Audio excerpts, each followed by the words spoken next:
Hello students, welcome to PU academy. आज की जो वीडियो है वो कुमाऊं यूनिवर्सिटी एसएससी यूनिवर्सिटी की बीएड फर्स्ट सेमेस्टर के फर्स्ट पेपर की वीडियो है। इसमें देखिए हमारी यूनिट 3 चल गई है। उसका आज का जो टॉपिक है हमारा है कल्चर एंड एजुकेशन, संस्कृति और शिक्षा। ठीक है, आज हम संस्कृति और शिक्षा के बारे में जानेंगे। तो चलिए बिना टाइम वेस्ट किए अपनी वीडियो स्टार्ट करते हैं। उससे पहले अगर आप चैनल पर नए हैं तो जल्दी से चैनल को सब्सक्राइब कर लीजिए, साथ ही नोटिफिकेशन बेल को प्रेस कर दीजिएगा जिससे आने वाली वीडियोज़ की नोटिफिकेशन आपको मिलती है। तो चलिए बिना टाइम वेस्ट के अपनी वीडियो स्टार्ट करते हैं। सबसे पहले देखिए हम देखेंगे संस्कृतिकरण का अर्थ एवं परिभाषा। तो देखिए, नगरीकरण, औद्योगिकरण तथा पश्चिमीकरण के समान ही संस्कृतिकरण भी सामाजिक परिवर्तन की एक प्रक्रिया है। संस्कृतिकरण की अवधारणा केवल भारतीय समाज में ही लागू होती है क्योंकि इसका सीधा संबंध भारतीय सामाजिक स्त्रीकरण की विशिष्ट प्रणाली से है। ठीक है, तो जैसे नगरीकरण होता है, औद्योगिकरण होता है, पश्चिमीकरण होता है, उसी तरह से संस्कृतिकरण भी एक सामाजिक परिवर्तन की ही प्रक्रिया है, मतलब समाज में होने वाले परिवर्तन की प्रक्रिया है। और जो संस्कृतिकरण होता है वो केवल भारतीय समाज में ही पाया जाता है क्योंकि इसका सीधा सीधा जो संबंध होता है वो भारतीय सामाजिक स्त्रीकरण से होता है। ठीक है, तो इस सामाजिक स्त्रीकरण के बारे में हम आने वाली अपनी वीडियोस में पढ़ेंगे, तो उसमें आपको सही से समझ आ जाएगा कि जो सामाजिक स्त्रीकरण है वो क्या होता है। ठीक है, यदि संस्कृतिकरण का शाब्दिक अर्थ ढूंढा जाए तो स्पष्ट होता है कि संस्कृतिकरण वह प्रक्रिया है जिसके माध्यम से उन क्षेत्रों या समूहों में संस्कृति का प्रचार होता है या प्रसार होता है जहाँ संस्कृति का अभाव है, परंतु समाजशास्त्र में इस अवधारणा का पर्याप्त भिन्न अर्थ में इस्तेमाल होता है। तो देखिए, समाजशास्त्र में भी ये पाया जाता है, समाजशास्त्र में इसका अर्थ अलग होता है। ठीक है, और यहाँ पे हम शिक्षा के आधार पर पढ़ रहे हैं, इसमें इसका अर्थ अलग है। ठीक है, तो यहाँ पे देखा जाए तो जो शिक्षा है, ठीक है, शिक्षा क्या है, संस्कृति से जुड़ी हुई होती है। ठीक है, यहाँ पे हम पढ़ रहे हैं कि जो शिक्षा होती है उसका संस्कृति से क्या संबंध है। तो देखिए, शिक्षा क्या होती है, संस्कृति को आगे बढ़ाने में बहुत मदद करती है। कहने का अर्थ है शिक्षा के माध्यम से ही जो हमारी वस्तुएं हैं, ठीक है, वो एकत्रित हो पाती हैं। जैसे कि कुछ मुद्राएं हैं, ठीक है, मुद्राओं पे कुछ लिखा गया तो वो जो शिक्षित थे उन्होंने ही लिखा या शिक्षित लोगों को की वजह से ही लिखा गया वो, तो उन पे कुछ सन लिखी गई या कुछ विशेष बातें लिखी गई। ठीक है, जिससे क्या है कि एक पहचान बनी। ठीक है, कि मुद्राएं चल गई हैं। ठीक है, तो ये किस समय की मुद्रा है, किसी इमारत पे कुछ लिखा गया। ठीक है, इससे हमारी संस्कृति का पता चला। तो ये क्या चीज़ें होती हैं, ये संस्कृति जो होती है वो हर जाति में पाई जाती है। अपनी जाति की अलग अलग संस्कृति होती है जो कि उसके रीति रिवाजों को दर्शाती है। ठीक है, और उसकी जो प्रथाएं हैं उन्हें दर्शाती है। तो यहाँ पे देखिए, समाजशास्त्र में इसे अलग से कैसे बताया गया है। Doctor M.N. श्रीनिवास ने कहा है कि संस्कृतिकरण वह प्रक्रिया है जिसके द्वारा कोई नीच हिंदू जाति या कोई जनजाति अथवा अन्य समूह किसी उच्च और प्रायः द्विज जाति की दिशा में अपने रीति रिवाज, कर्मकांड, विचारधारा और जीवन पद्धति को बदलता है।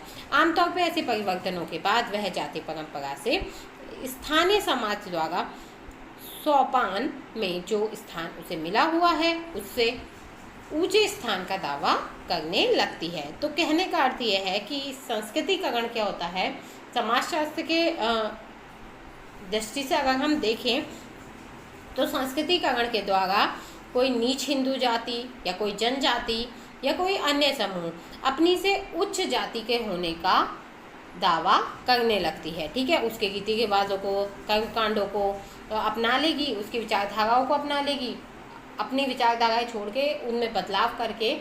ठीक है, और दूसरी जो जनजाति है, जो हिंदू जाति है, ठीक है, उनका क्या है, रीति रिवाज, प्रथाएं, ठीक है, कर्मकांड, विचारधाराएं, जीवन पद्धति ने अपना लिया और उसके बाद ये दावा करने लगे कि ये हम जो हैं वो उसी जाति के हैं। ठीक है, ये होता है संस्कृतिकरण। फिर संस्कृतिकरण की कुछ विशेषताएं होती हैं। सबसे पहले देखिए, डॉक्टर श्रीनिवास द्वारा प्रस्तुत अध्ययन के आधार पर संस्कृतिकरण की कुछ विशेषताएं यहाँ हमें देखने के लिए मिलती हैं। सबसे पहले तो जातीय गतिशीलता का प्रयास। तो संस्कृतिकरण जातीय गतिशीलता के प्रयास की प्रक्रिया है। इस प्रक्रिया के अंतर्गत विभिन्न निम्न जातियों, जनजातियों तथा समूहों द्वारा अपने सामाजिक सांस्कृतिक स्तर को उन्नत करने का प्रयास होता है। तो सामाजिक और सांस्कृतिक स्तर जो है उसे ऊंचा उठाने की कोशिश जो है वो की जाती है। संस्कृतिकरण के द्वारा।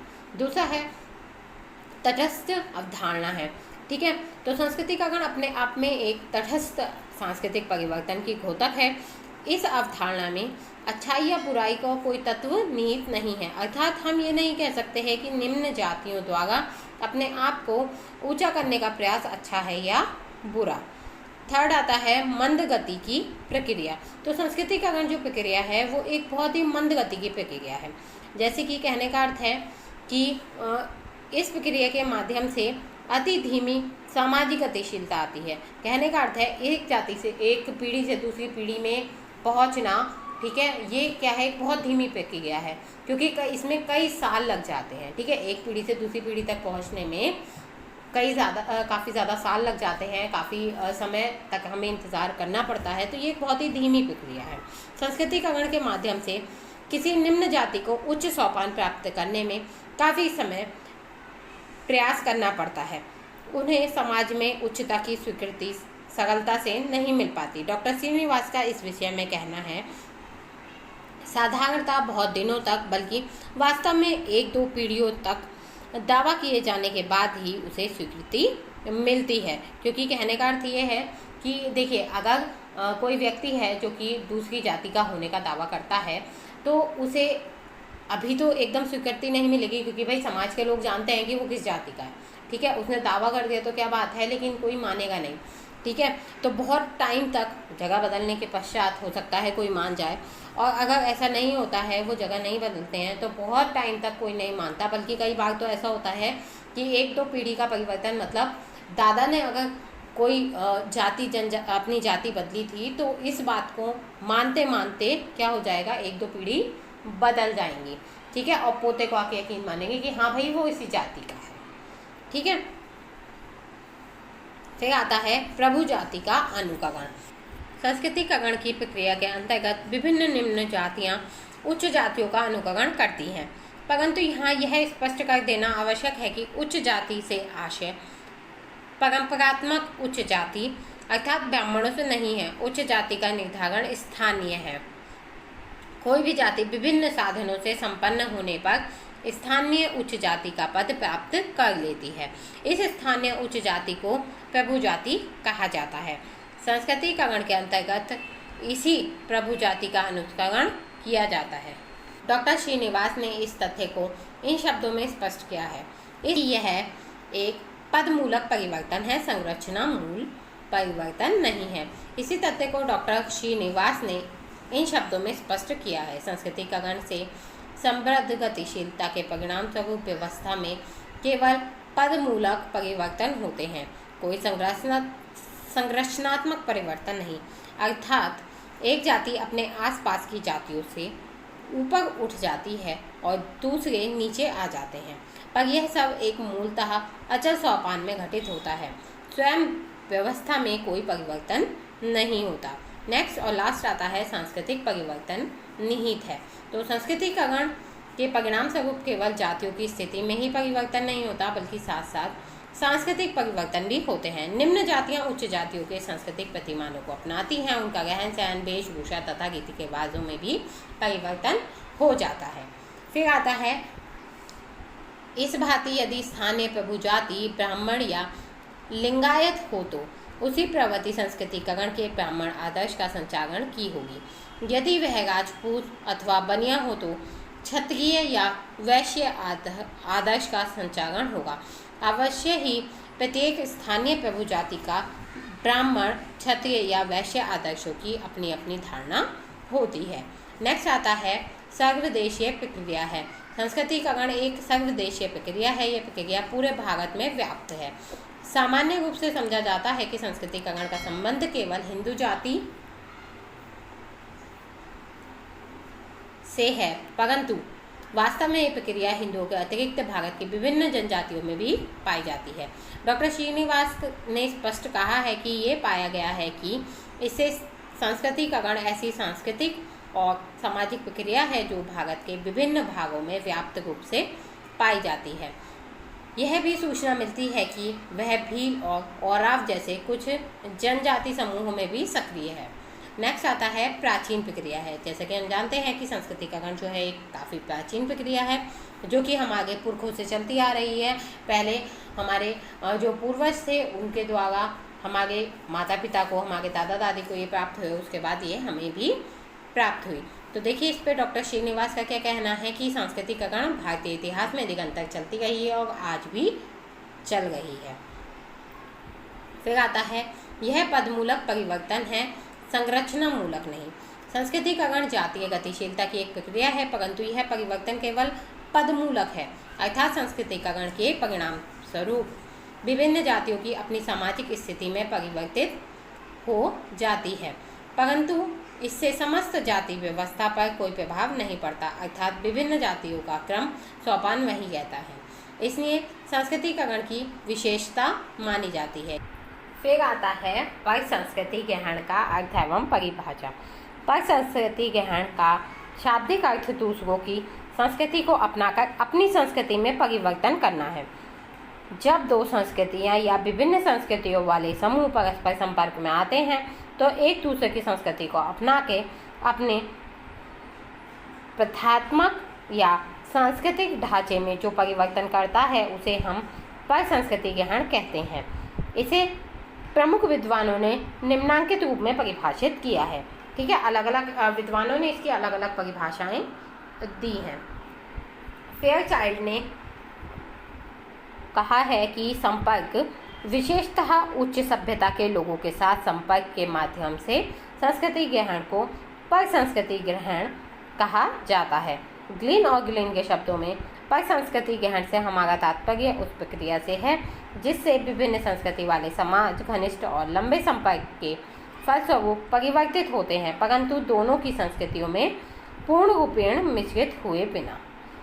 फिर नेक्स्ट आता है हर्शकोविट्ज, रेडफील्ड्स और लिंटन के अनुसार उनका कहना है कि परिसंस्कृति ग्रहण का तात्पर्य एक ऐसी स्थिति से है जो विभिन्न संस्कृति वाले समूहों द्वारा एक दूसरे के समीप और निरंतर संपर्क में आने के फलस्वरूप उत्पन्न होती हैं और जिनके फलस्वरूप उन समूहों में से किसी एक या दोनों के मूलभूत सांस्कृतिक प्रतिमानों में परिवर्तन हो जाता है। मजुमदार और मदान के अनुसार जब संस्कृति के कुछ तत्व अथवा प्रतिमान दूसरी संस्कृतियों में फैलने लगते हैं तब उनका तात्पर्य मात्र संस्कृति प्रसार से होता है, किंतु जब किसी संस्कृति के प्रभाव से एक समूह का पूर्ण जीवन परिवर्तित होने लगता है तब इस स्थिति को हम परिसंस्कृति ग्रहण कहते हैं। ठीक है, उसके बाद देखिए परिसंस्कृति ग्रहण की कुछ विशेषताएं हैं। परिसंस्कृति ग्रहण की जो विशेषताएं हैं उसमें पहली विशेषता है चयनशील प्रक्रिया। तो देखिए चयनशील प्रक्रिया क्यों है, क्योंकि हमारा मन है कि हम कौन सी संस्कृति को अपना रहे हैं और किस तरह से जो अपनी संस्कृति है उसमें मिला के उसमें परिवर्तन कर रहे हैं। नेक्स्ट आता है सांस्कृतिक संपर्क की प्रक्रिया। ठीक है, तो ये इसकी एक अन्य विशेषता है, इसमें सांस्कृतिक संपर्क पाया जाता है। बिना सांस्कृतिक संपर्क के परिसंस्कृति ग्रहण की प्रक्रिया के बारे में सोचा भी नहीं जा सकता। कहने का अर्थ है कि अगर आप किसी की संस्कृति को जानते नहीं हैं, किसी से घुले मिले नहीं हैं, किसी के बारे में, किसी के रीति रिवाज प्रथाएँ, उनके विचारों के बारे में, उनके रहन सहन के बारे में आप जानते नहीं हैं, तो आप सोच भी नहीं सकते कि आप अपनी संस्कृति में उस जैसा परिवर्तन ला पाएंगे। फिर आता है दीर्घकालीन प्रक्रिया। तो ये एक बहुत लंबी प्रक्रिया होती है, क्योंकि इसमें क्या होता है, परिसंस्कृति ग्रहण में पहले तो आप काफ़ी लंबे समय तक उस व्यक्ति के साथ रहेंगे, उनकी संस्कृति को समझेंगे, उसके बाद आप अपनाएंगे और उसके बाद काफ़ी समय लगेगा समाज को ये अपनाने में कि आपने जो संस्कृति में परिवर्तन किया है वो आपकी खुद की संस्कृति है। ठीक है, तो ये एक बहुत लंबी प्रक्रिया होती है और इसके लिए आपको निरंतर संपर्क में रहना पड़ता है और साथ ही साथ आपको प्रयास करते रहना पड़ता है। फिर आता है दो तरफा प्रक्रिया। तो परिसंस्कृतिकरण दो संस्कृतियों और सांस्कृतिक तत्वों के आदान प्रदान की एक प्रक्रिया है, इसलिए इसे क्या कहा जाता है, दो तरफा प्रक्रिया भी कहा जाता है। फिर आता है स्वेच्छा या दबाव का तत्व। तो देखिए परिसंस्कृति ग्रहण की प्रक्रिया दोनों रूपों में होती है। एक संस्कृति दूसरे की सांस्कृतिक तत्वों को स्वेच्छा से भी अपना सकती है और किसी दबाव के कारण भी उसे ऐसा करना पड़ सकता है। फिर आता है परिवर्तन की प्रक्रिया। तो परिसंस्कृति ग्रहण सांस्कृतिक परिवर्तन की एक प्रक्रिया है, क्योंकि इसके द्वारा एक सांस्कृतिक समूह दूसरे सांस्कृतिक समूह के लक्षणों को अपनाकर अपनी संस्कृति में परिवर्तन करने का प्रयास करता है। यह सांस्कृतिक परिवर्तन को प्रोत्साहन देने वाली एक प्रमुख प्रक्रिया है। फिर लास्ट आता है संस्कृति हस्तांतरण की प्रक्रिया। तो परिसंस्कृति ग्रहण को सांस्कृतिक संप्रेषण अर्थात एक समूह द्वारा दूसरे समूह में सांस्कृतिक हस्तांतरण करने की प्रक्रिया भी कहा जाता है। अब देखिए यहाँ हमने जो इतनी देर से पढ़ा है कि संस्कृतिकरण क्या है, परिसंस्कृति ग्रहण क्या है, ये सब हमने जान लिया। अब इसका शिक्षा से क्या संबंध होता है, इसके बारे में थोड़ा सा हम डिस्कस कर लेते हैं। तो शिक्षा से इसमें क्या संबंध है कि शिक्षा के द्वारा ही ये एक दूसरे में हस्तांतरण होता है इसका। फिर जब हम जानते हैं कि जो शिक्षा है उससे एक बालक के व्यक्तित्व का विकास होता है, ठीक है। तो जब हम आगे व्यक्तित्व का विकास होता है तो उसमें हम अपने रीति रिवाज, प्रथाएँ, सभी चीज़ों को जोड़ते हैं, ठीक है। हमारे संस्कारों को जोड़ते हैं, हमारी संस्कृति को जोड़ते हैं। उसी के बाद जो हमारी शिक्षा है उसे जोड़ने से हमारे व्यक्तित्व का विकास होता है, ठीक है।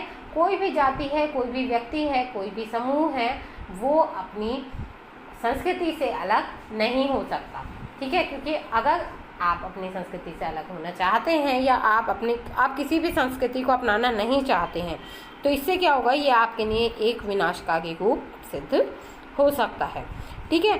तो ये कुछ बातें हैं जो कि हमें याद रखनी है कि शिक्षा किस तरह से संबंधित है संस्कृति से, ठीक है, किस तरह से उसने संस्कृति पर प्रभाव डाला है। इसके माध्यम से, शिक्षा के माध्यम से ही हम अपनी जो संस्कृति है उसे एक पीढ़ी से दूसरी पीढ़ी तक स्थानांतरित कर पाते हैं, ठीक है। इससे ही जो बालक है वो मानसिक रूप से, चारित्रिक रूप से विकसित हो पाता है, ठीक है। ये कुछ विशेषताएं हैं, ठीक है, ये आपके पास होंगी, आपको मिल जाएंगी। और बाकी जो भी मैंने डिस्कस किया है इन्हें भी आप हेडिंग बना के लिख सकते हैं, ठीक है।